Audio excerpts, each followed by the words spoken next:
ஆண்டவருடைய பரிசுத்த நாமம் மகிமைப்படுவதாக.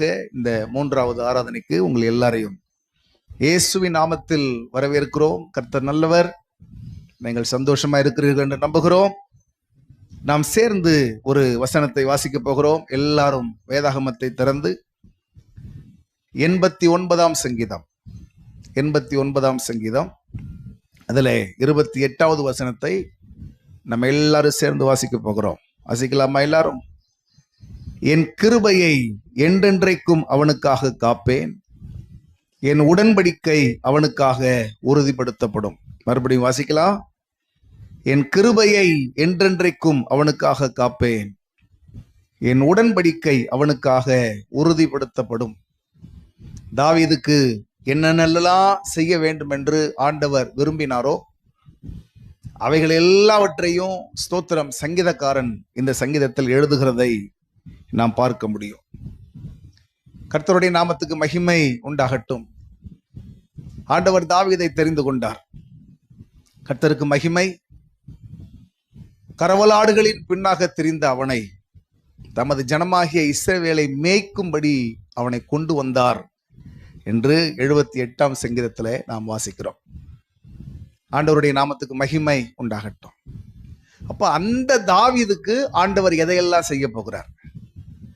அந்த தாவீதுடைய வாழ்க்கையில அவன் தனிப்பட்ட வாழ்க்கைக்கு, அவன் குடும்பத்துக்கு, அவன் பிள்ளைகளுக்கு, வரும் காலத்துல அவனுடைய சந்ததிகளுக்கு ஆண்டவர் என்னெல்லாம் செய்ய போகிறார் என்கிறது தான் ஸ்தோத்திரம் 2 சாமுவேல் புஸ்தகத்திலையும் பேசினார்.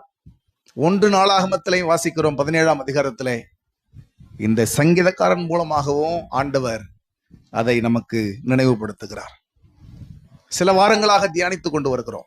ஆண்டவர் சொன்னார், என் கிருபையை அவனுக்காக என்றென்றைக்கும் நான் காப்பேன், என்றென்றைக்கு நான் காப்பேன். அப்படிதானா? ஆண்டவருக்கு ஸ்தோத்திரம். 1ஆம் தேதி ஆராதனையிலே உங்களுக்கு சொன்னேன், கடந்த வார செய்தியிலே நான் உங்களுக்கு சொன்னேன். தாவீதுக்கு முன்பு ஒரு ராஜா இருந்தான். அவன் பேர் சவுல், இல்லையா? அவனுக்கு ஆண்டவர் தந்த அனுக்கிரகத்தை போல, ஆண்டவர் தந்த அனுகூலங்களை போல தாவீதுக்கு அப்படிப்பட்ட அனுகூலங்கள் எல்லாம் கிடைக்கல. அப்படிதானா? கர்த்தருக்கு ஸ்தோத்திரம்.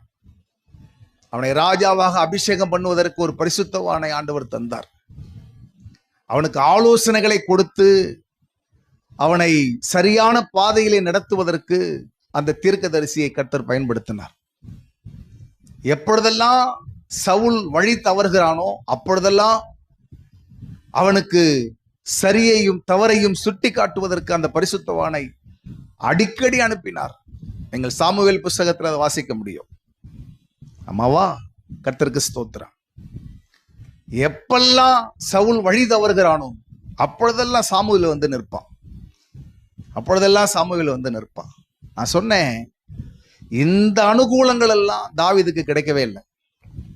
அவனை உற்சாகப்படுத்துவதற்கோ, அவனை தைரியப்படுத்துவதற்கோ, இப்படித்தான் இருக்கும் வாழ்க்கை, நீ கர்த்தரை நம்பி இரு, இன்னும் விசுவாசமா இரு, அவரை நேசித்து வாழு அப்படின்னு சொல்றதுக்கு தாவீதுக்கு ஒரு ஆள் இல்லை. அதே போல சவுல் அவன் ஸ்தோத்திரம் தேவனுடைய பார்வைக்கு அப்பாற்பட்டு வாழ்ந்தாலும், தேவனுடைய ஆளுகைக்கு வெளியே வாழ்ந்தாலும், ஆண்டவர் அவன் வாழ்க்கையில சில கம்ஃபர்டபுளான சிச்சுவேஷனை கர்த்தர் தந்திருந்தார். அவனுக்கு இராணுவம் இருந்தது, முழு தேசமும் அவனுடைய கட்டுப்பாட்டில் இருந்தது, ஜனங்கள் இருந்தார்கள், ராஜ்யபாரம் இருந்தது, சிங்காசனம் இருந்தது. ஆனால் தாவீதுக்கு அப்படியெல்லாம் இல்லை.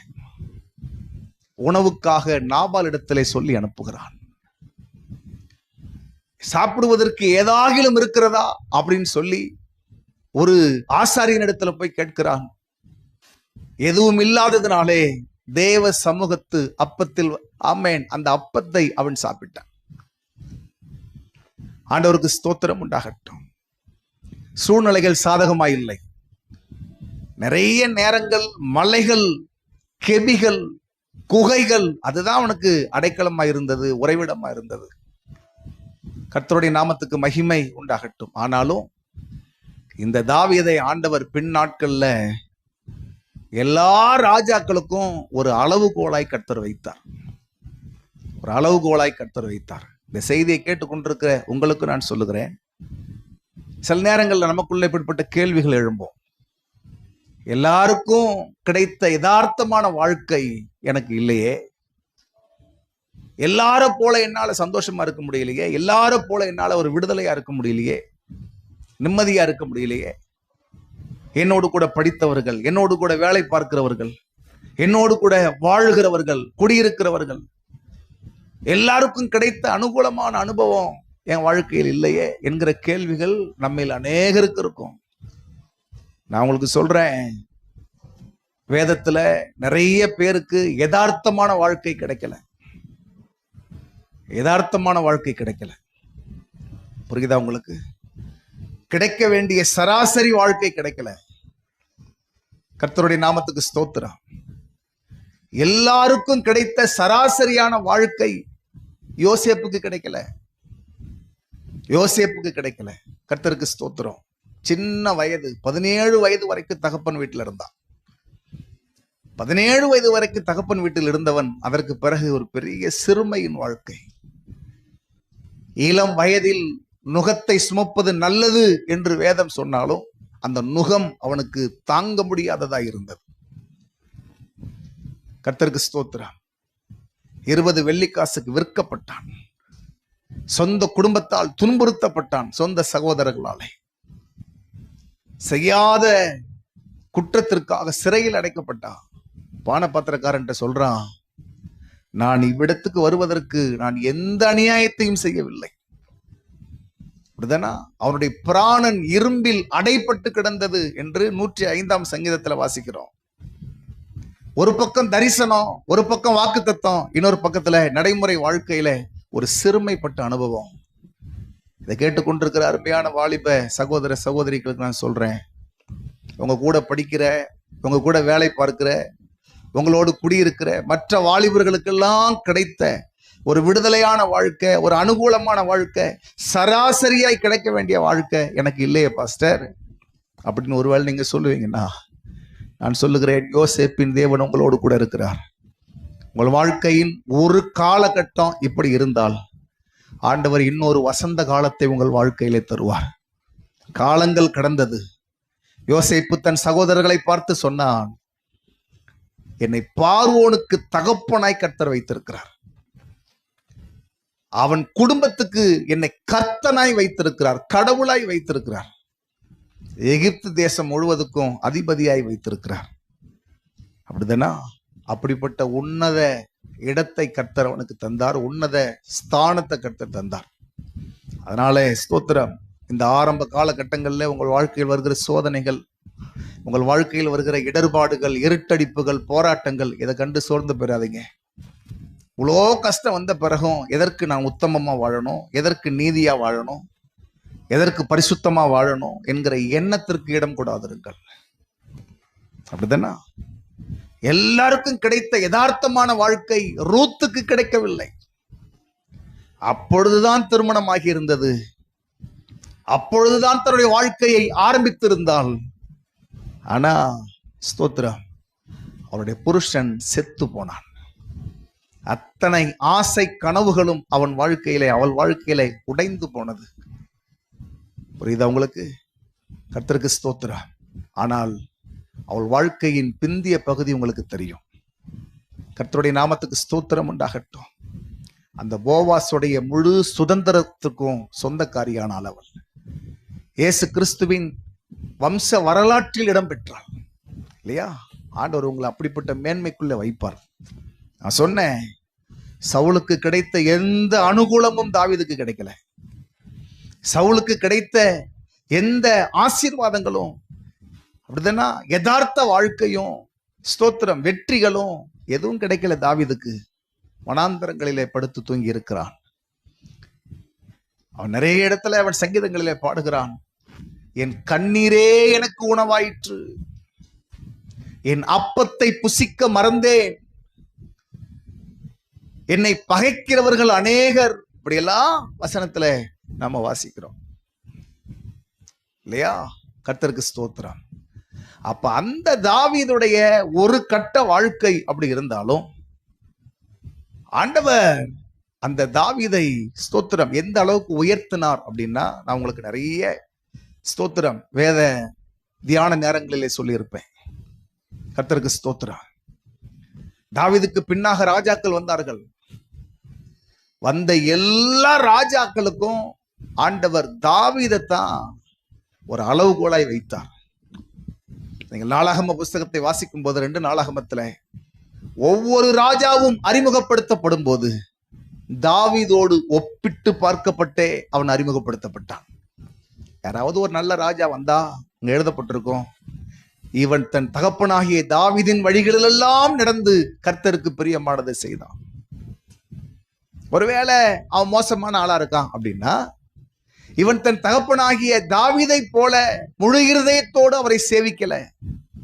அப்போ ஒரு ராஜா சரியானவனா தவறானவனா என்பது எந்த அளவுகோலை வைத்து வேதம் அளக்கிறது? தாவீது என்கிற ஒரு அளவுகோல். திரும்ப உங்களுக்கு நான் சொல்லுகிறேன், யதார்த்தமாய் எல்லாருக்கும் கிடைக்கிற சுதந்திரம், எல்லாருக்கும் கிடைத்த இயல்பான வாழ்க்கை அனுபவங்கள் இல்லை. எனக்கு நிறைய குடும்ப கஷ்டம், குடும்ப பாரத்தை சுமந்து நிற்கிறேன்.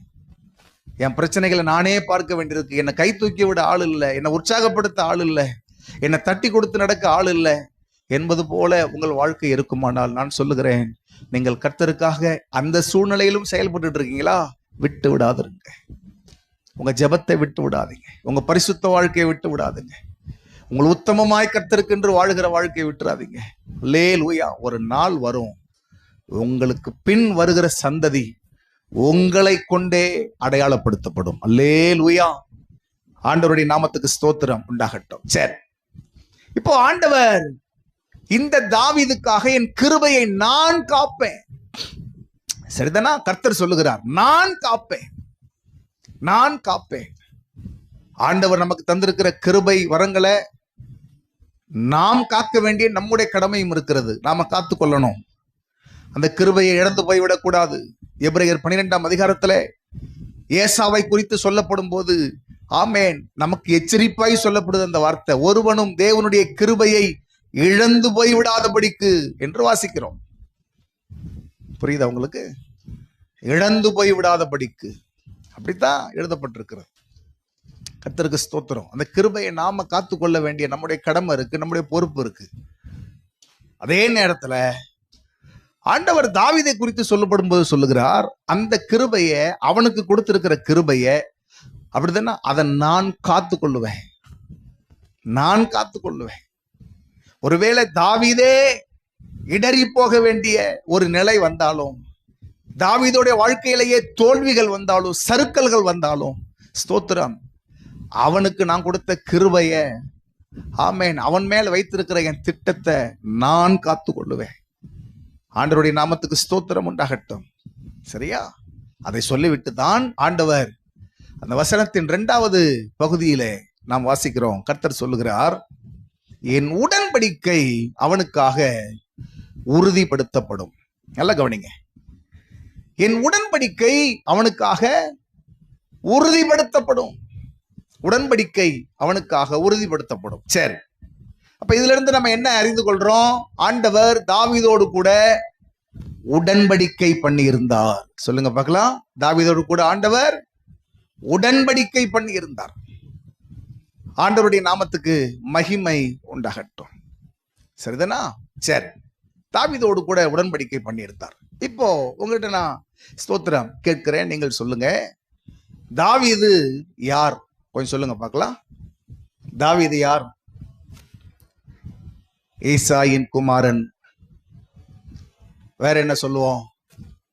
அவன் ஒரு மேய்ப்பன் இல்லையா? ஸ்தோத்திரம். அதே நேரத்துல தாவீது யார் அப்படின்னா, அவ்வளவுதான். அவன் யாரு? அவன் ராஜா. அவன் ஒரு ராஜா. ஆமாவா? ஆண்டவருக்கு ஸ்தோத்திரம். சரி, அவன் ஒரு ராஜா. இப்ப இஸ்ரவேலுக்கு தாவீது மட்டும்தான் ராஜாவா அப்படின்னா இல்லை. கிட்டத்தட்ட நீங்க வடக்கு ராஜ்யம், தெற்கு ராஜ்யம் இதெல்லாம் விட்டுருங்க, மொத்தமா தேவனுடைய ஜனங்களை ஆண்டு வந்த ராஜாக்கள் 43 ராஜாக்கள். சொல்லுங்க பார்க்கலாம். 43 ராஜாக்கள் என்ன செய்தாங்க? ஸ்தோத்திரம், ஆமா, தேவ ஜனங்களை ஆளுகை செய்தாங்க. எப்படி? சவுல், தாவீது, சாலமோன், இந்த 3 பேரும் இருந்தப்போ இஸ்ரவேல் ஒன்றாக இருந்தது. சாலமோனுடைய காலத்திற்கு சாலமோனுடைய குமாரன் ரெகபயாமுடைய காலத்துக்கு பிறகு ராஜ்யம் 2ஆ பிரியுது. ஒரு பக்கம் 10 கோத்திரங்கள், இன்னொரு பக்கம் 2 கோத்திரங்கள். இந்த 10 கோத்திரங்களை கிட்டத்தட்ட 19 ராஜாக்கள் ஆளுகை செய்தாங்க.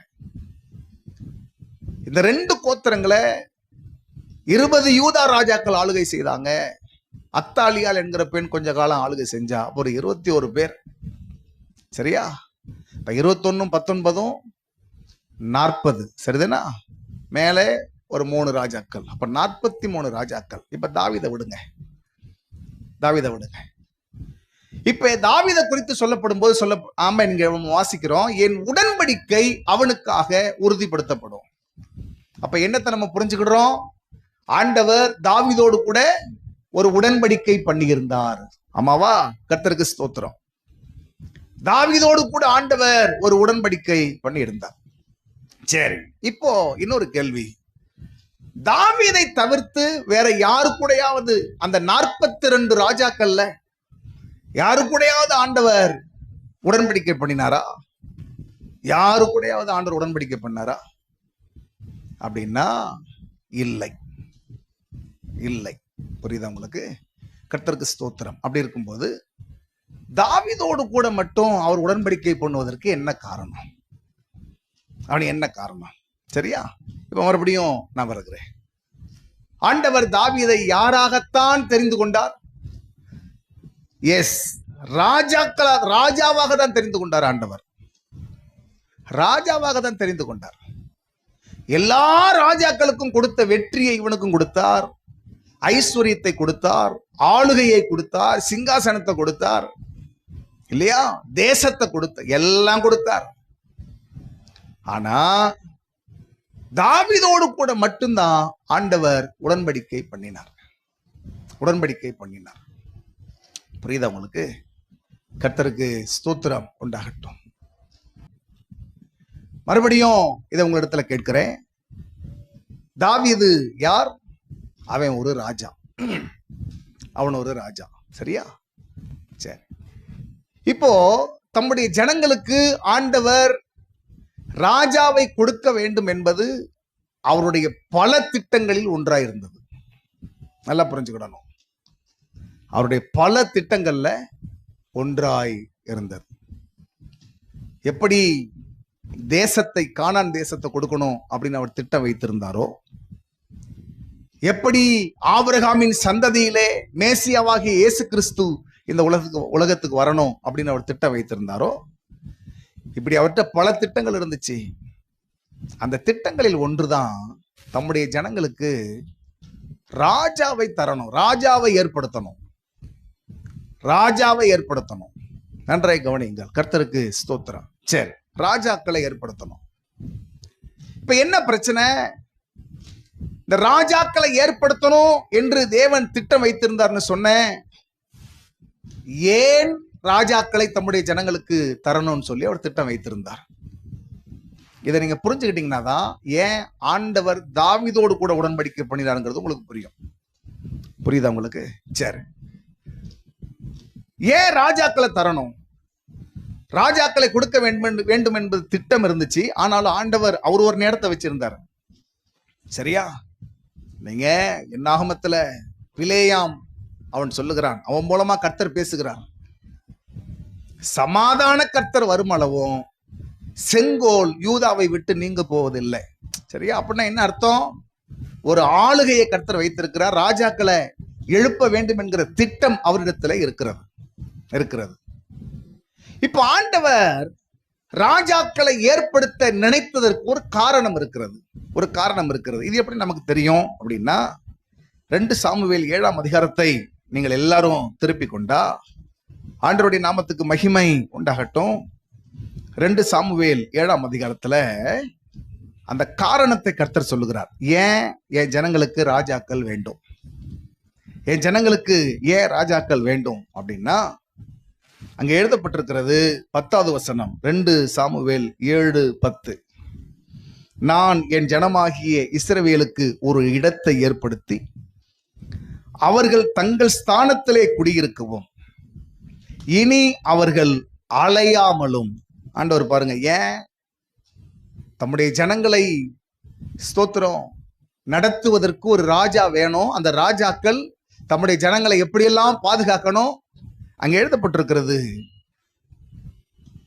அவர்கள் இனி அலையாமலும் முன்போலும் நான் என் ஜனமாகிய இஸ்ரவேலின் மேல் நியாயாதிபதிகளை கட்டளையிட்ட நாள் வரையில் நடந்தது போலும் நியாயக்கேட்டின் மக்களால் இனி சிறுமைப்படாமலும் இருக்கும்படி அவர்களை நாட்டினேன். ஆண்டவர் ஏன் ராஜாக்களை கொடுக்க விரும்பினார்? 2 காரணம். 1, என் ஜனங்கள் என்ன செய்யக்கூடாது? அலைந்து திரியக்கூடாது.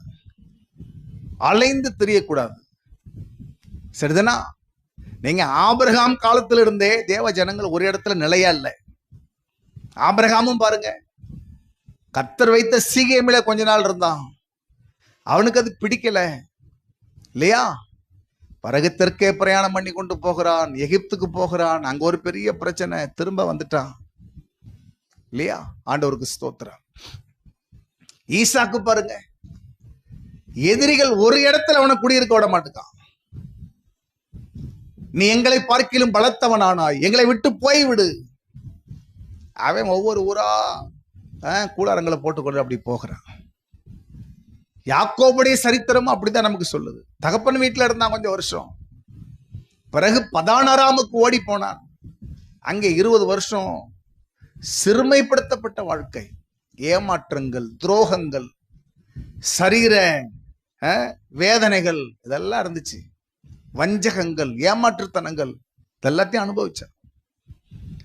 பிறகு ஆண்டவர் கானானுக்கு கொண்டு வந்தார். கொஞ்ச நாளைக்கு பிறகு நீ எகிப்துக்கு பாப்பான்னு அனுப்பி விட்டார் இல்லையா? யோசேப்பு சரித்திரமா அப்படித்தான். தகப்பன் வீடு, எகிப்து, இப்படியே போச்சு. பிறகு இஸ்ரவேலருடைய சரித்திரத்தை வாசிக்கும் போது 430 வருஷம் அடிமைத்தனம். 430 வருஷம் அவர்கள் அடிமைப்பட்டு கிடக்குறாங்க, சிறுமைப்பட்டு கிடக்குறாங்க, விசாரிப்பட்டு கிடக்குறாங்க, கேட்பாரற்று கிடக்குறாங்க. கர்த்தருக்கு ஸ்தோத்திரம். அங்கிருந்து ஆண்டவர் விடுதலையாக்கி 40 வருஷம் அலைச்சல். சரி, யோசுவா மூலமா கொண்டு வந்து கானான்ல வச்சா கொஞ்ச காலம் நல்லா இருந்தான். நியாயாதிபதிகள் 2ஆம் அதிகாரம் 10ஆம் வசனத்தை வாசிக்கும் போது, கர்த்தரையும் அவர் இஸ்ரவேலுக்காக செய்த நீதி நியாயங்களையும் அறியாதிருந்த ஒரு சந்ததி இஸ்ரவேலிலே எழும்பினது. இப்ப கானான் அந்த தேசத்திலிருந்த மற்ற ஜனங்களுடைய பழக்க வழக்கங்கள், வழிபாடுகள் இதெல்லாம் கற்றுக்கொண்டு தேசம் தீட்டுப்பட்டதுனாலே இங்க எழுதப்பட்டிருக்கு பாருங்க, நியாயக்கேட்டின் மக்களால் சிறுமைப்படுத்தப்பட்டாங்க. ஒவ்வொரு காலகட்டத்துல ஒருத்தன் வந்து ஆளுகை செய்வான் ஜனங்களை, ஒவ்வொரு காலகட்டத்துல அவங்களை அடிமைப்படுத்துவான்.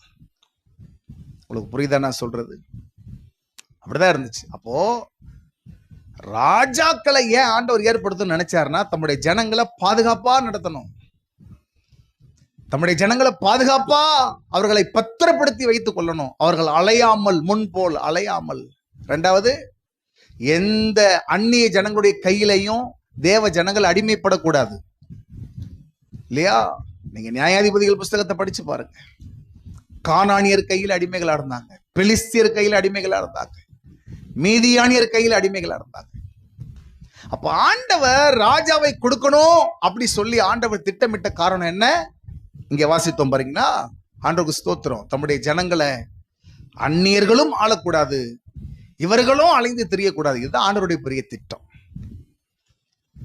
ஆனா ஜனங்கள் ஸ்தோத்திரம், இப்ப ஆண்டவர் இந்த திட்டத்தோடு காத்து கொண்டிருக்கும் போது ஜனங்க இப்ப அவசரப்பட்டு சாமுவேல்கிட்ட தங்களுக்கு ராஜா வேணும்னு கேட்கிறான். தங்களுக்கு ராஜா வேண்டும் அப்படி என்று என்ன செய்தார்களா? கேட்டார்களாம். ஆண்டவருக்கு ஸ்தோத்திரம். நல்ல கவனிங்க. ஆண்டவர் தம்முடைய ஜனங்களுக்கு ராஜாவை கொடுக்க வேண்டும் என்று அவர் வைத்திருந்த திட்டம் வேற. ஜனங்கள் என்ன காரணத்தை வைத்து கேட்டாங்க அப்படின்னு எழுதப்பட்டிருக்குது. அப்படின்னா 5ஆம் வசனம் 1 சாமுவேல் 8ஆம் அதிகாரத்துல 5ஆம் வசனத்தில் இப்படி எழுதப்பட்டிருக்கிறது, இதோ நீர் முதிர் வயதுள்ளவரானீர், உம்முடைய குமாரர் உம்முடைய வழிகளில் நடக்கிறது இல்லை, ஆகையால் சகல ஜாதிகளுக்குள்ளும் இருக்கிறபடி எங்களை நியாயம் விசாரிக்கிறதற்கு ஒரு ராஜாவை ஏற்படுத்த வேண்டும் என்றார்கள். அவன் ஒரு காரணத்தோட வந்து நிற்கிறான். உம்முடைய குமாரர் உம்முடைய வழிகளில் நடக்கிறது இல்லை. உங்களை போலலாம் இல்லைங்க உங்க பிள்ளைங்க. இது ஒரு காரணம், இது ஒரு காரணம் இல்லையா? இதை சொல்லிட்டு எங்களுக்கு எதுக்கு ராஜா வேணும்? சகல ஜனங்களுக்கும் இருக்கிறது போல. அதனாலதான் இயேசு சொல்லும்போது சொன்னார், நீங்கள் கேட்கிறத குறித்து கவனமா இருங்க, எச்சரிக்கையா இருங்கள். நீங்கள் கேட்கிறதை குறித்து எச்சரிக்கையா இருங்க. நீ என்ன கேட்கிறங்கிறது உங்க ஜெபத்துல உனக்கு தெரிஞ்சிருக்கணும்பா அப்படின்னு ஆண்டவர் சொல்லுகிறது போல உங்களுக்கு சொல்றேன். நீ என்ன ஜெபம் பண்ற இல்லையா? உன் ஜெபத்தின் தேவை என்ன? நீங்க ஒண்ணு புரிந்து கொள்ள வேண்டும். ஸ்தோத்திரம். ஆண்டவர் நமக்கு எது தேவையோ அதை கொடுப்பார், தேவையானது கொடுப்பார், வெறுமனதெல்லாம் தரமாட்டார் இல்லையா? ஆனா இவன் ராஜா வேணும், எங்களை பக்தியுள்ள வாழ்க்கையில நடத்துறதுக்கு, நல்ல ஆலோசனை கொடுப்பதற்கு, எங்களுக்காக யுத்தம் செய்வதற்கு அப்படிலாம் சொல்லியிருக்கணும். சகல ஜனங்களுக்கும் இருக்கிறது, அதனால எங்களுக்கு வேணும். அவரிடத்துல இருக்கிறது, அது எனக்கு வேணும் இல்லையா? இப்ப நம்ம வாழ்க்கையிலேயும் சில அடிப்படை தேவைகள், நமக்கு சில காரியங்கள் உண்டு. எனக்கு எனக்கு இப்படி ஒரு ஃப்ரிட்ஜ் வேணும், இப்படி ஒரு வாகனம் வேணும், இது தவறு கிடையாது. அதோ அவர் வச்சிருக்காரு பாருங்க, அதே போல எனக்கு வேணும். அந்த அக்கா வீட்டுல இருக்கு பாருங்க, அதே போல எனக்கு வேணும். இது இருக்கு பாருங்க, அது போலதான் கேட்கிறான், அது போலதான் கேட்கிறான். புரியுதா உங்களுக்கு? ஆண்டவருக்கு ஸ்தோத்திரம். சரி, வேற வழி இல்லை. எப்படி வனாந்தரத்துல சில விஷயத்தை ஆண்டவர் அவர்கள் கேட்டதை கொடுத்தார் அப்படின்னு வாசிக்கிறோம் பாருங்க, அது போல அவர்கள் கேட்டதை கொடுத்தார். ஆனா உங்களுக்கு ஒண்ணு தெரியுமா? ஆண்டவருடைய மனதுல அவர் தீர்மானித்து வைத்திருந்தது போல ஒரு ராஜாவை அவங்களுக்கு கொடுக்கல. நிறைய முறை சொல்லியிருக்கிறேன், மறுபடியும் சொல்றேன். அவனுடைய ஸ்டாண்டர்ட் என்னவோ அந்த ஸ்டாண்டர்டுக்கு ஏற்ற மாதிரியே கொடுத்தார் ஆண்டவர். அவனுடைய தரம் என்னவோ அவன் தரத்துக்கு ஏற்ற மாதிரியே கர்த்தர் கொடுத்தார். புரியுதா? கர்த்தருக்கு ஸ்தோத்திரம். தேவனுடைய நன்மையும் பிரியமும் பரிபூரணமான சித்தம் என்னது என்பதை பகுத்தறியத்தக்கதாக உங்கள் மனம் புதிதாகிறதுனாலே நீங்கள் மறுரூபமாகுங்க. புரியுதா உங்களுக்கு? ஆண்டவர் ஏதோ நமக்கு மனப்பூர்வமா தரணும். அவர் மனப்பூர்வமாய் தன்னுடைய ஜீவனை நமக்காக கொடுத்தார் இயேசு. ஆமாவா இல்லையா? யாரும் அவரை கட்டாயப்படுத்தல, யாரும் அவரை பலவந்தம் பண்ணல. அவர் சொன்னார், என்னை தேடுகிறது உண்டானால் அவர்களை போக விடுங்க, நான் வரேன். அப்படி சொல்லி சிலுவைக்கு போனார். ஆண்டவருக்கு ஸ்தோத்திரம். சரி, விஷயத்துக்கு வருகிறேன். நான் சொன்னேன், அப்ப இப்படிப்பட்ட தரத்தோடு ஆண்டவர் ஒரு ராஜாவை தேடினார். அவருடைய கண்ணுல பட்ட ஆள் தான் யாருங்க? இந்த தாவீது. புரியுதா? அவருடைய கண்ணுல பட்ட ஆள் தான் தாவீது.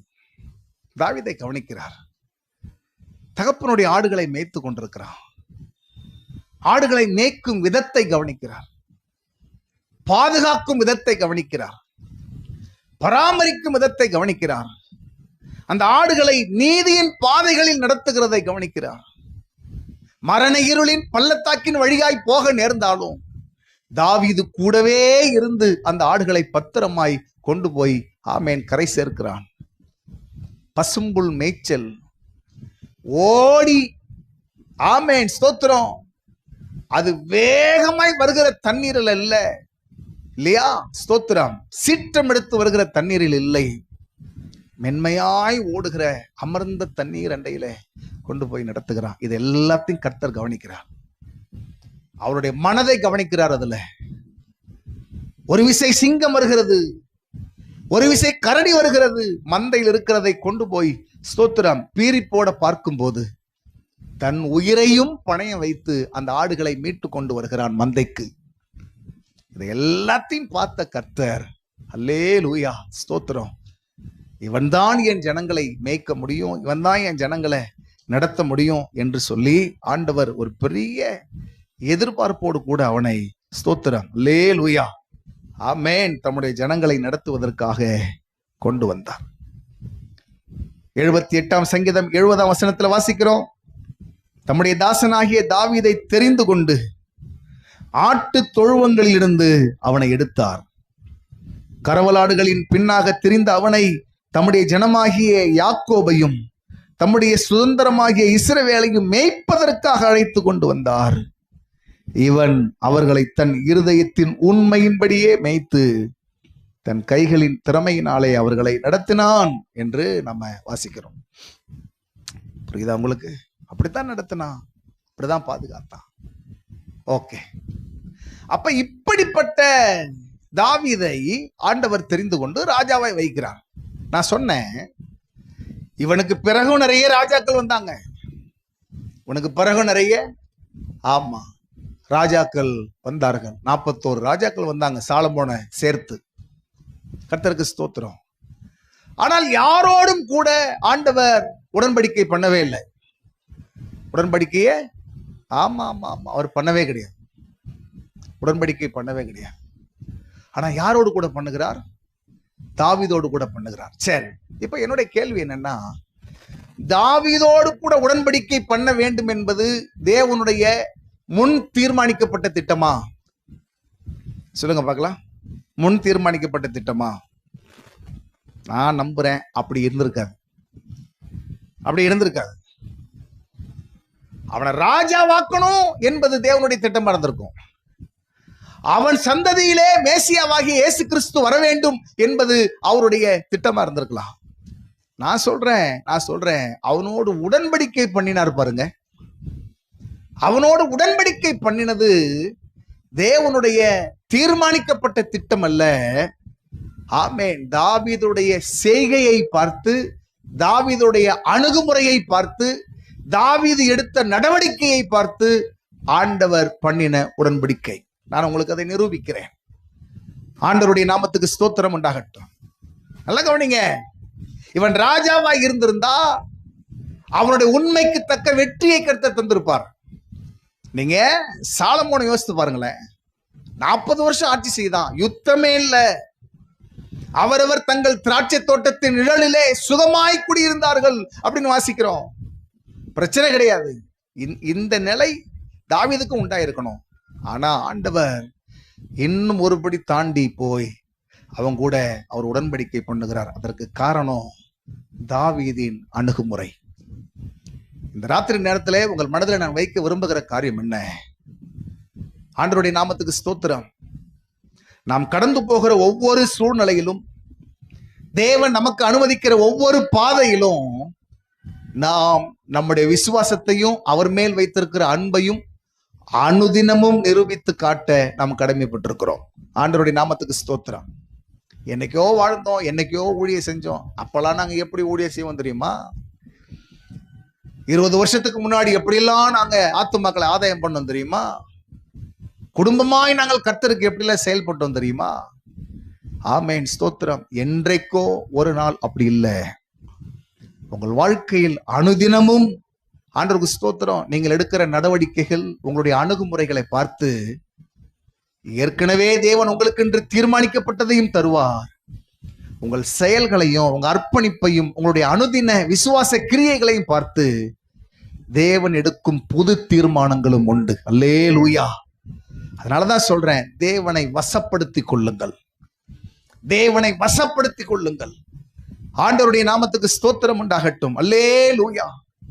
ஆமென். ஆண்டவரை வசப்படுத்திக் கொள்ளுங்கள். திரளான ஜனங்கள் நெருக்கினார்கள், திரளான ஜனங்கள் நெருக்கினார்கள். ஆனா ஒரு பெண் கூட்டத்தின் நடுவே போய் அவருடைய வஸ்திரத்தின் ஓரத்தை தொட்டால், எத்தனையோ பேர் தள்ளு முள்ளு பண்ணி ஸ்தோத்திரம் இயேசுவை நெருக்கிட்டு இருந்தாலும் ஒரு தொடுதல் இயேசுவை திரும்பி பார்க்க வைத்தது. அல்லேலூயா. சொல்லுங்க அல்லேலூயா. ஆண்டவருடைய நாமத்துக்கு ஸ்தோத்திரம். உங்க கூட எத்தனையோ பேர் கர்த்தரை ஆராதிக்க வராங்க, எத்தனையோ பேரோடு கூட நீங்க கர்த்தரை மகிமைப்படுத்திட்டு இருக்கிறீங்க. ஆனா உங்களுடைய ஒரு விசுவாச கிரியை, ஆமென், இயேசுடைய கவனத்தை உங்கள் பக்கம் ஈர்க்கட்டும். இயேசுடைய கவனத்தை உங்கள் பக்கம் இருக்கட்டும்.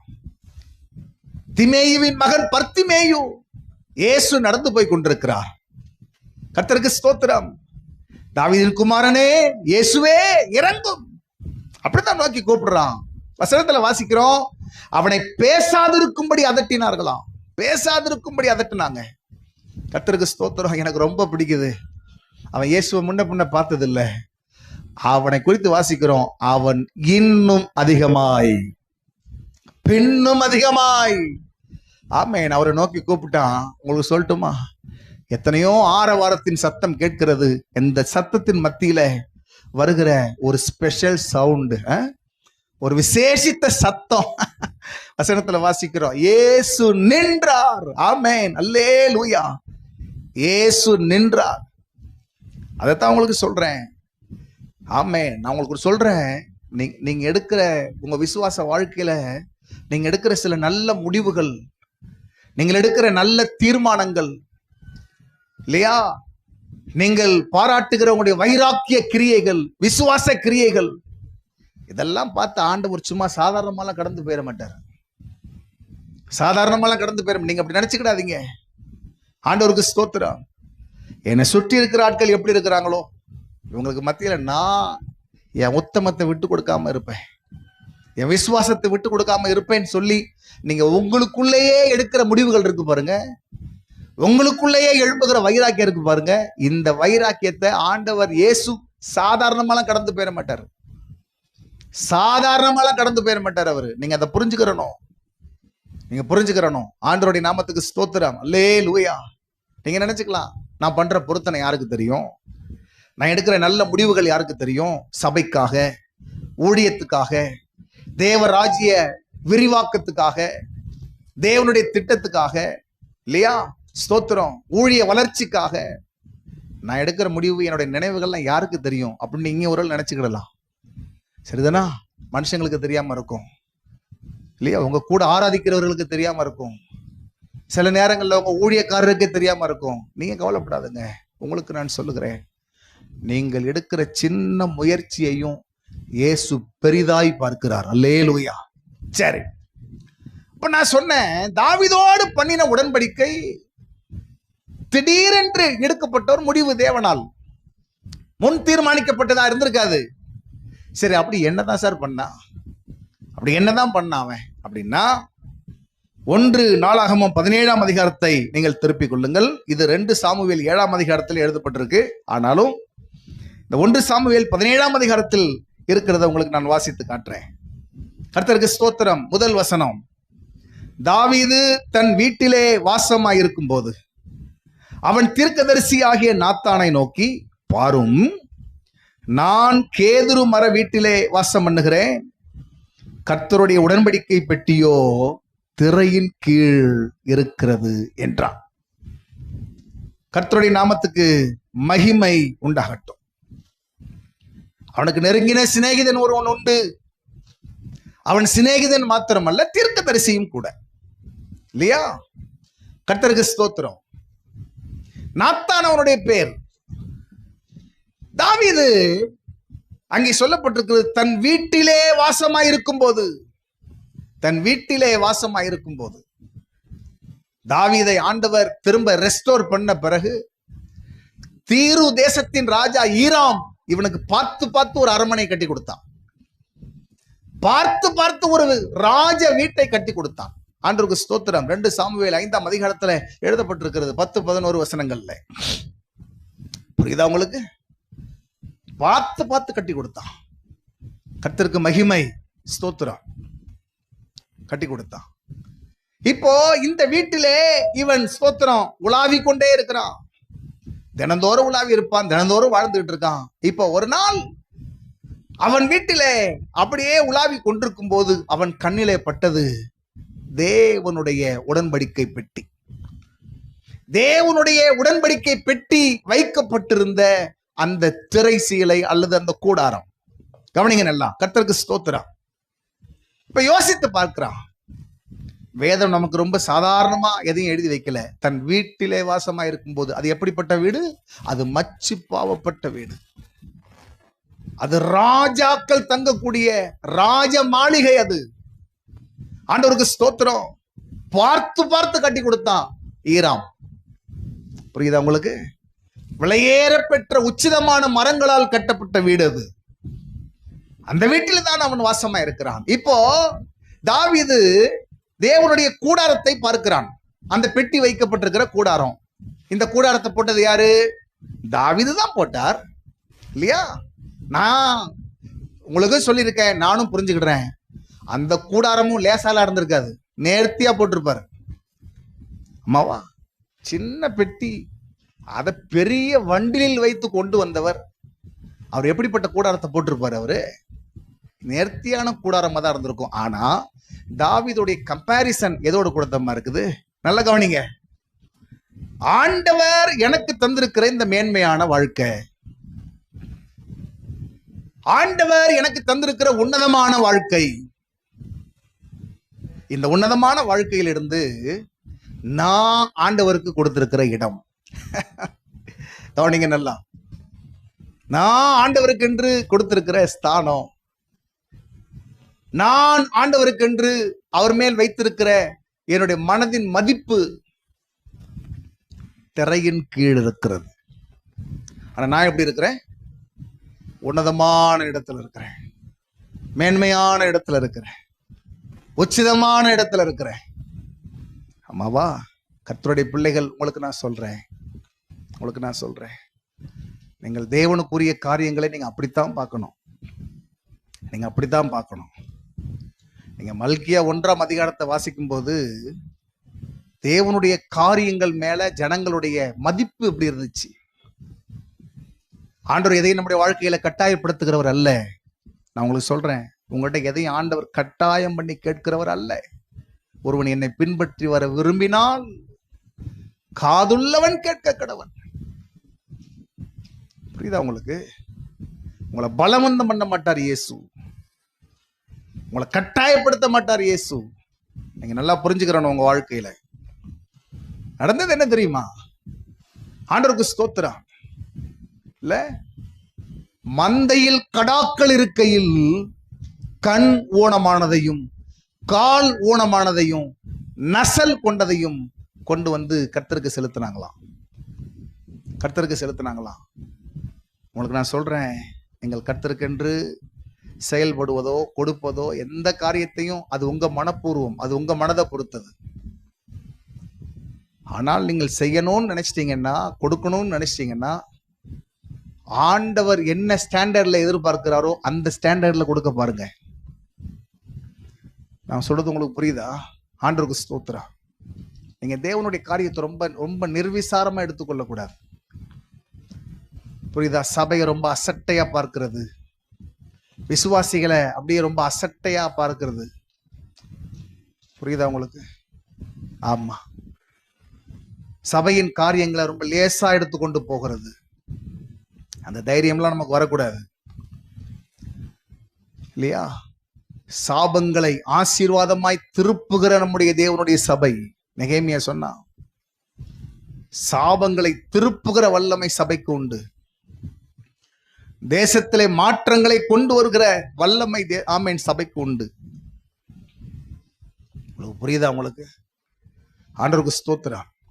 அதனால நீங்க தேவனுடைய காரியத்தை, ஊழியத்தை ரொம்ப நிர்விசாரமா எடுத்துக்கொள்றது, சபையை ரொம்ப சாதாரணமா எடுத்துக்கொள்றது, விசுவாசிகளை ரொம்ப சாதாரணமா மதிப்பிடுவது இல்லையா? சபை கூடுகைகள், சபை ஆராதனைகளை ரொம்ப நிர்விசாரமா துச்சமா பார்க்கிறது. இந்த தைரியம்லாம் உங்களுக்கு வரக்கூடாது. கர்த்தருக்கு ஸ்தோத்திரம். ஆண்டவர் உங்களுக்கு தந்திருக்கிற மேன்மை, இந்த மேன்மையின் மத்தியில நீங்க தேவனுடைய திட்டத்துக்கு, தேவனுடைய ராஜ்யத்துக்கு, தேவனுடைய தேவைக்கு நீங்கள் கொடுக்கிற மதிப்பு எவ்வளவா இருக்குது? நீங்க கொடுக்கிற மதிப்பு எப்படியா இருக்குது? அதை நீங்க கவனிக்கணும். நான் சொல்றது உங்களுக்கு புரியுதா? கர்த்தருக்கு ஸ்தோத்திரம். இல்ல, சபையில கூட்டம் நடக்கிறது இல்லையா? சிலர் அதை ரொம்ப கனம் பண்ணி வருகிறத நான் பார்க்கிறேன். ஜெபம் தானே நடந்துட்டு போகுது, ஆன்லைன் மீட்டிங் தானே அது நடந்துட்டு போகுது. நமக்கு நிறைய தலைவர்கள் இருக்காங்க, நமக்கு சில ஊழியக்காரர்களுக்கு விசுவாசிகள் ரசிகர்களாகவே இருக்காங்க சபைக்குள்ள. சொல்றது உங்களுக்கு புரியுதா? நீங்க சபையையோ தேவன் உங்களை வைத்திருக்கிற ஸ்தானத்தையோ, அம்மாவா நான் சொல்றது தேவனுடைய சபையை சொல்றேன், விசுவாசிகளை, சபையை, ஊழியத்தை நீங்க இந்த 2ஆம் பட்சமா எண்ணுவது, ரொம்ப துச்சமாய் பார்ப்பது, அசட்டையாய் பார்ப்பது, இந்த தைரியம்லாம் வரக்கூடாது உங்களுக்கு. நான் சாலமோனை யோசிக்கிறேன். 1 ராஜாக்கள் 7ஆம் அதிகாரத்தை நீங்க வாசிக்கும் போது தனக்கு ஒரு அரண்மனையை கட்டினா. 13 வருஷங்கள் ஆனது. அதை 2-3 செய்திகளை தொடர்ந்து சொல்லிக்கொண்டே வருகிறேன். ஆனா 6ஆம் அதிகாரம் கடைசி வசனம் சொல்லப்பட்டிருக்கும், 6 வருஷத்துல ஆலயத்தை கட்டி முடிச்சிட்டான். இப்ப தனக்கான காரியத்தை பார்த்து பார்த்து செய்யறாரு. தேவனுடைய காரியத்தை எவ்வளவு சீக்கிரமா கடமையை முடிக்க முடியுமா முடிப்போம். புரியுதா? ஆண்டவருக்கு ஸ்தோத்திரம். திரும்பவும் சொல்றேன், உங்களுக்கு அந்த தைரியம் வரக்கூடாது. மனுஷன் முகத்தை பார்ப்பான், கர்த்தரோ இருதயத்தை பார்க்கிறார். சரி, இப்ப நடக்கிற காரியம் என்ன? ஆண்டவருக்கு ஸ்தோத்திரம். இப்ப தாவீது தனக்கு தந்திருக்கிற மேன்மையையும் தான் ஆண்டவருக்கு கொடுத்திருக்கிற இடத்தையும் இப்ப ஒப்பிட்டு பார்த்து அவனுக்கு ஒரு வருத்தம் வந்துருச்சு. நான் இந்த கூடாரத்துல இருக்கிறேன், கேதுரு மர வீட்டுல இருக்கிறேன், ஆனா கர்த்தருடைய பெட்டி எங்க இருக்குது? திரையின் கீழ் இருக்கிறது. அதனால நான் ஒரு முடிவு எடுக்க போறேன். நான் ஒரு காரியத்தை செய்ய போறேன். என்ன செய்ய போறேன்? ஆண்டவருக்கென்று ஒரு ஆலயத்தை கட்ட போகிறேன். ஆண்டவருக்கென்று ஒரு ஆலயத்தை நான் கட்ட போகிறேன். இப்படி சொன்ன உடனே நாத்தான் சொல்லிட்டு கிளம்பிட்டார். உம்முடைய இருதயத்தில் உள்ளபடி எல்லாம் நீர் செய்யும் சொல்லிட்டு அவரு கிளம்பிட்டார். நல்ல கவனிங்க. இப்ப அவர் சொல்லிட்டு போயிட்டாரு. இப்ப தாவீதுக்குள்ள எழுந்த இந்த ஆசை அடுத்த நிலைக்கு அவனை கொண்டு போகுது. என்ன அடுத்த நிலைக்கு கொண்டு போகுது அப்படின்னா, நீங்க 132ஆம் சங்கீதத்தை திருப்பிக் கொள்ளுங்க. 132ஆம் சங்கீதத்துல ஸ்தோத்திரம், இந்த ஆசை என்னவாய் மாறுகிறது? 2ஆம் வசனத்திலிருந்து வாசிக்கிறேன் பாருங்க. அவன், நான் கர்த்தருக்கு ஒரு இடத்தையும் யாக்கோபின் வல்லவருக்கு ஒரு வாசஸ்தலத்தையும் காணும் மட்டும் என் வீடாகிய கூடாரத்தில் பிரவேசிப்பதும் இல்லை, என் படுக்கையாகிய கட்டிலின் மேல் ஏறுவதும் இல்லை, என் கண்களுக்கு நித்திரையையும் என் இமைகளுக்கு உறக்கத்தையும் வர விடுவதும் இல்லை என்று கர்த்தருக்கு ஆணையிட்டு யாக்கோபின் வல்லவருக்கு பொருத்தனை பண்ணினான். ஆசை என்னவாயிடுச்சு சொல்லுங்க பார்க்கலாம்? பொருத்தனை ஆயிடுச்சு. ஆசை தீர்மானம் ஆயிடுச்சு. ஆசை, ஆமென் ஸ்தோத்திரம், அல்லேலூயா, ஆணையாய் மாறிவிட்டது. புரியுதா? நான் உங்களுக்கு சொன்னேன், ஏன் தாவீதோடு கூட மட்டும் ஆண்டவர் ஏன் உடன்படிக்கை பண்ணணும்? அது தானா நடக்கல, தாவீது எடுத்த ஒரு நடவடிக்கை. நான் உங்களுக்கு ஒன்று சொல்றேன், திரும்ப திரும்ப சொல்லி கொண்டிருக்கிறேன். அல்லேலூயா. ஆண்டவர் உங்க வாழ்க்கையில திட்டமிட்டதையும் தீர்மானித்ததையும் ஏற்கனவே முன்னறிவிக்கப்பட்டதையும் செய்வார் தெய்வம். அதே நேரத்துல தேவன் உங்கள் வாழ்க்கையில புது முடிவுகளை எடுக்க நீங்கள் தேவனை தூண்டி விடுங்கள். ஆமாவா இல்லையா? உங்கள் ஜெபம் அவரை தூண்டணும். நீங்கள் எடுக்கிற சில முடிவுகள் அவரை தூண்டணும். நீங்கள் பண்ணுகிற பொருத்தனைகளில் சில அவரை தூண்டணும். நீங்கள் வாழ்ந்து காட்டுகிற உங்களுடைய விசுவாச கிரியைகள், ஆமென், அவரை கொஞ்சம் தூண்டி விடணும். நீங்க அப்படி செய்ய பழகுங்க. உங்களுக்கு ஒண்ணு தெரியுமா? இன்னும் ஆண்டவர்கிட்ட இருந்து பதில் வரல. அன்று ராத்திரி நாத்தான்ட்ட சொல்றாரு, போய் சொல்லுப்பா, ஆலயத்தை கட்ட வேண்டாம், அவன் மகனை வச்சு கட்டிக்கிறேன் அப்படி என்று. ஸ்தோத்திரம், ராத்திரி தான் பதில் வருது. ஆனா பதில் வர்றதுக்கு முன்னாடி ஒரு முடிவு எடுத்துட்டான். ஈராம் எனக்காக பார்த்து பார்த்து கட்டி கொடுத்த அந்த வீடு இருக்குல்ல, ஆமே, அந்த வீட்டுக்குள்ள நான் பிரவேசிக்க மாட்டேன். ஆமாவா? என் வீடாகிய கூடாரத்தில் பிரவேசிக்க மாட்டேன், என் படுக்கையாகிய கட்டிலின் மேல் நான் ஏற மாட்டேன், என் கண்களுக்கு நித்திரை, என் இமைகளுக்கு உறக்கம் விட மாட்டேன். கட்டி முடிக்கிற வரைக்கும் தூங்க போறது இல்லை சொல்லுவோம்ல நம்ம. இதை பார்த்தார் பாருங்க ஆண்டவர். அல்லேலூயா. இத பார்த்தாரு பாருங்க. நாத்தாண்ட சொல்லி அனுப்புறாரு, முடிவையும் சொல்லிட்டாரு, கட்ட வேண்டான்னு சொல்லி. கூடுதலா தாவீதோடு கூட அவர் உடன்படிக்கையை செய்து அந்த உடன்படிக்கையின் வார்த்தையையும் சொல்ல சொன்னார். அவர் பண்ணின உடன்படிக்கை என்ன தெரியுமா? அல்லேலூயா, ஆண்டவருக்கு மகிமை உண்டாகட்டும். அவர் உடன்படிக்கையின் செய்தி என்ன தெரியுமா? 3 செய்தி அவர் செய்த உடன்படிக்கையில. 1 நாளாகமம் 17ஆம் அதிகாரம் 10வது வசனத்திலே கர்த்தர் சொல்லுகிறார், கர்த்தர் உனக்கு ஒரு வீட்டை கட்டுவார். சொல்லுங்க பார்க்கலாம். கர்த்தர் உனக்கு ஒரு வீட்டை கட்டுவார். கர்த்தருக்கு மகிமை உண்டாகட்டும். கர்த்தர் உனக்கு ஒரு வீட்டை கட்டுவார். உனக்கு ஒரு வீட்டை கட்டுவார். 2வது செய்தி என்ன? 12வது வசனத்துல, அவன் எனக்கு ஒரு ஆலயத்தை கட்டுவான். யாரு? தாவீதுடைய குமாரன். அவன் சிங்காசனத்தை என்றைக்கும் நிலைக்க பண்ணுவேன். உடன்படிக்கையின் 2வது செய்தி என்ன? அவன் சிங்காசனத்தை என்றைக்கும் நிலைக்க பண்ணுவேன். 3வது செய்தி என்ன? 14வது வசனத்துல, அவனுடைய ராஜாசனம் என்றென்றைக்கும் நிலை பெற்றிருக்கும். அல்லேலூயா. இப்ப 3த்தையும் சொல்லுங்க பார்க்கலாம். முதலாவது என்ன? கர்த்தர் உனக்கு ஒரு வீட்டை கட்டுவார். 2வது செய்தி என்ன? அவன் சிங்காசனத்தை நிலைக்க பண்ணுவேன். 3வது செய்தி என்ன? அவன் ராஜாசனம் என்றென்றைக்கும் நிலை பெற்றிருக்கும். அல்லேலூயா, அல்லேலூயா. ஆண்டவருடைய நாமத்துக்கு மகிமை உண்டாகட்டும். ஆண்டவருடைய நாமத்துக்கு ஸ்தோத்திரம் உண்டாகட்டும். புரியுதா உங்களுக்கு? கர்த்தர் அப்படித்தான் சொன்னார். இதுதான் தாவீதோடு கூட பண்ணின உடன்படிக்கை. உங்களுக்கு புரியுதா? அதான் சொன்னேன், இது தானா நடக்கல. தாவீது எடுத்த ஒரு முடிவு, தாவீது எடுத்த ஒரு முயற்சி. கர்த்தருடைய நாமத்துக்கு ஸ்தோத்திரம் உண்டாகட்டும். அல்லேலூயா, அல்லேலூயா. தேவன் அதை செய்வார் உங்களுக்காக. தான் சொன்னேன், நீங்கள் ஆவிக்குரிய வாழ்க்கையில நீங்கள் வெளிப்படுத்துகிற உங்களுடைய விசுவாசம், அதை ஆண்டவர் சாதாரணமா கடந்து போக மாட்டார். நீங்கள் வெளிப்படுத்துகிற உங்களுடைய கிரியைகள், அதை சாதாரணமா தேவன் கடந்து போக மாட்டார். நீங்க எடுக்கிற சில நல்ல முடிவுகள், நீங்க எடுக்கிற தீர்மானங்கள், உங்க பொருத்தனைகள், இதை ஆண்டவர் பார்த்து சாதாரணமா கடந்து போக மாட்டார். அல்லேலூயா.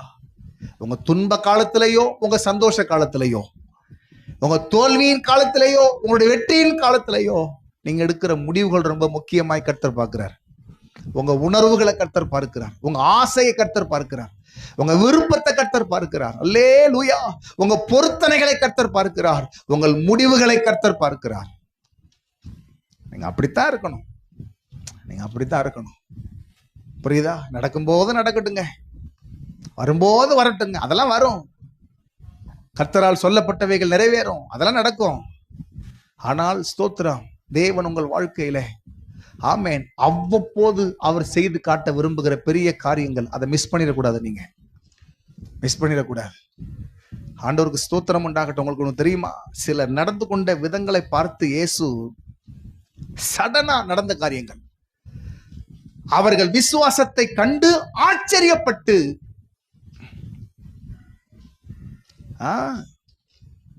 ஆச்சரியப்பட்டு ஒரு மனுஷனை 4 பேர் சுமந்து கொண்டு வந்தாங்க. உள்ளே நுழைவதற்கு இடம் இல்ல, திரளாய் ஜனங்கள் இருக்காங்க. இப்ப 4 பேர் முடிவு பண்ணா இல்லையா? வீட்டோட மேல் கூரையை பிரிச்சு அதுல இறக்கணும் பாருங்க. இதுவரைக்கும் இல்லாத அனுபவம் இயேசுநாதருடைய ஊழியத்துல.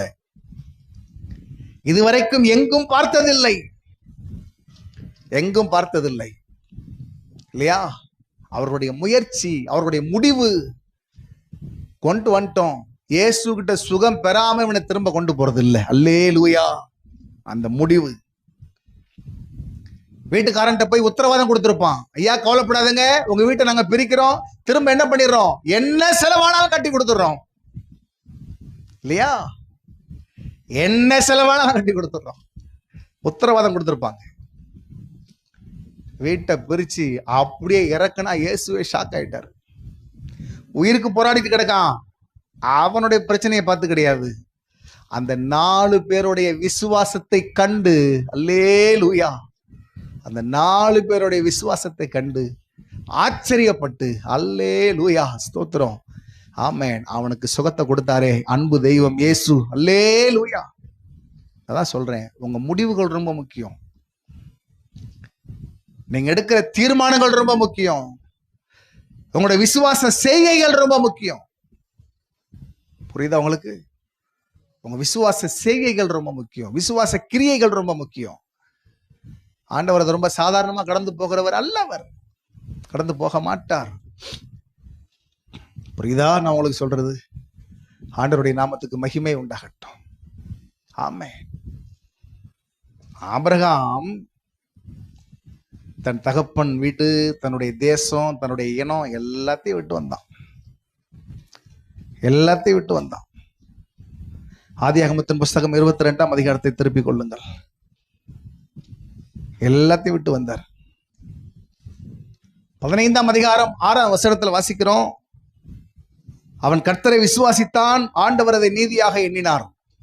இதெல்லாம் இருக்கு, இதெல்லாம் இருக்கு. புரியுதா உங்களுக்கு? இதெல்லாம் இருக்கு. அவன் விசுவாசத்தை மெச்சுக்கொள்றார், அவனுடைய தியாகத்தை மெச்சுக்கொள்றார். அது மட்டும் கிடையாது, அவனை புறப்பட சொல்லும் போதே ஒரு பெரிய வாக்கு தத்தத்தை கொடுத்து தான் அனுப்புகிறார். வாக்கு தத்தத்தை பார்த்து தான் அனுப்புகிறார். ஆனா ஒரு கட்டம் வருகிறது, 25 வருட காத்திருக்குதலுக்கு பிறகு ஆண்டவர் ஈசாக்கை கொடுத்தார். ஈசாக்கும் வளர்ந்து பெரியவனாகி கொண்டிருக்கிறான். ஒரு நாள் கர்த்தர் பார்த்து சொன்னார், எப்பா உன்னுடைய குமாரனை எனக்கு பலியிடு, உன்னுடைய குமாரனை எனக்கு பலியிடு. மறுப்பே சொல்லியிருக்க மாட்டான் ஆபிரகாம். கூட்டு போயிட்டான்.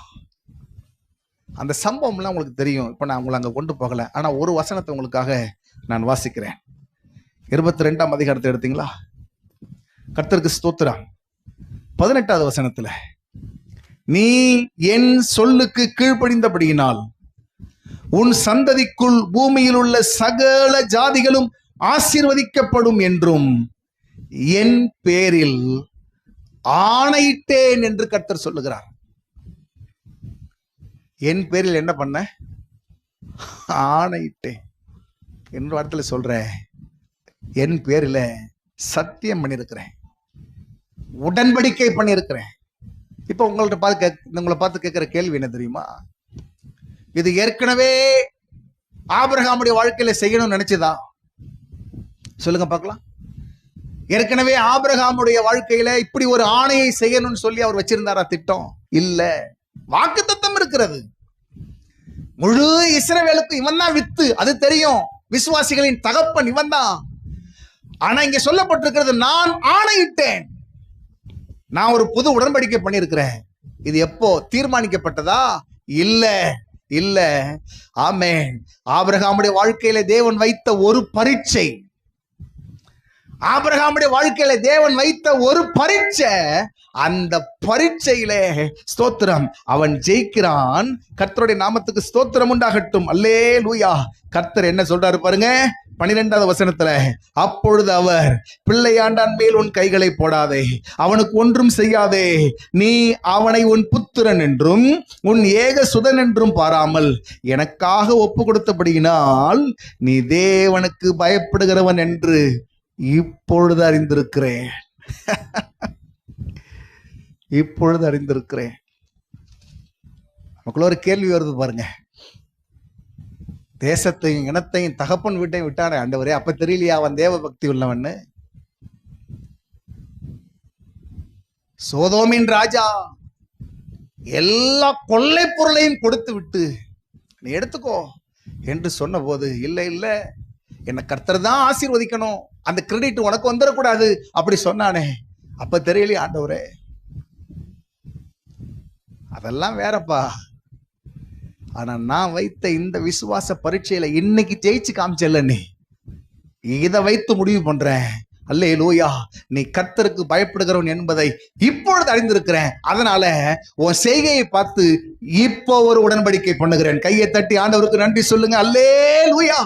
ஆமென். அப்படித்தான் நம்ம நம்பணும் இயேசுவை. ஆமென். நீ செய்த உன் விசுவாச கிரியைகளை பார்த்து இப்போ உன் கூட ஒரு உடன்படிக்கை பண்றேன். ஏன்னா இப்போ நடந்த இந்த பரீட்சையில நீ ஜெயித்திருக்கிறா. அல்லேலூயா. ஆமென். உடன்படிக்கையின் தேவன், உடன்படிக்கையின் தேவன், அவர் நம்மோடு கூட இருக்கிறார். உடன்படிக்கையின் தேவன். அல்லேலூயா. உங்களுக்கு புரியுதா? என் உடன்படிக்கை அவனுக்காக காப்பேன். தாவீதோடு கூட மட்டும்தான் அந்த உடன்படிக்கை பண்ணினார், மற்ற எந்த ராஜாக்களோடும் பண்ணல. அப்படியானா தாவீதோடு கூட மாத்திரம் அந்த உடன்படிக்கை பண்ணப்பட்டதற்கு காரணம் தேவனுடைய முன் தீர்மானம் அல்ல. தற்சமயத்துல அந்த நேரத்துல அவனுடைய செய்கையை பார்த்து, அவனுடைய முடிவை பார்த்து, அவனுடைய ஆசையை பார்த்து, அவனுடைய பொருத்தனையை பார்த்து செய்து முடித்த அந்த கிரியை. அல்லேலூயா. இந்த ஜூலை மாதத்துல உங்களுக்கு நான் சொல்லுகிறேன், எத்தனையோ விஷயத்துல நீங்க உங்க பக்தியை வெளிப்படுத்தி இருந்திருக்கலாம், எத்தனையோ விஷயத்துல நீங்க உங்களுடைய பொருத்தனை வெளிப்படுத்தி இருந்திருக்கலாம், உங்கள் நல்ல முடிவுகளை வெளிப்படுத்தி இருந்திருக்கலாம். நான் சொல்றேன், உங்கள் வாழ்க்கையிலே தேவன் உங்களை நடத்துகிற எல்லா பாதைகளிலேயும், அல்லேலூயா, நீங்கள் கடந்து போகிற ஒவ்வொரு வழியிலேயும் உங்க விசுவாசத்தை நிரூபித்து காட்டுங்கள். அவர் மேல் வைத்திருக்கிற அன்பை நிரூபித்து காட்டுங்கள். அவர் மேல் வைத்திருக்கிற நேச வைராக்கியத்தை நிரூபித்து காட்டுங்கள். அதை ஆண்டவர் ஒருபோதும் சாதாரணமெல்லாம் கடந்து போயிட மாட்டார். நீங்க எடுக்கிற முடிவுகளை பெரிதாய் பார்க்கிறார். நீங்கள் எடுக்கிற தீர்மானங்களை பெரிதாய் பார்க்கிறார். நீங்கள் பண்ணுகிற பொருத்தனைகளை பெரிதாய் பார்க்கிறார். உங்க அனுதின வாழ்க்கையில் வருகிற சோதனைகளை நீங்கள் புறந்தள்ளி இயேசுவுக்காக வாழ வேண்டும் என்று நீங்கள் செய்கிற முயற்சிகளை அவர் பெரிதாய் பார்க்கிறார். அந்த தெய்வம் உங்களை நடத்துவார், உங்களை ஆசீர்வதிப்பார். யூதாவிலே வாசிக்கிறது போல வழுவாதபடி உங்களை காக்கிறவர் இம்மட்டும் காத்தார், இனியும் காப்பார். எல்லாரும் ஜெபம் பண்ணோமா?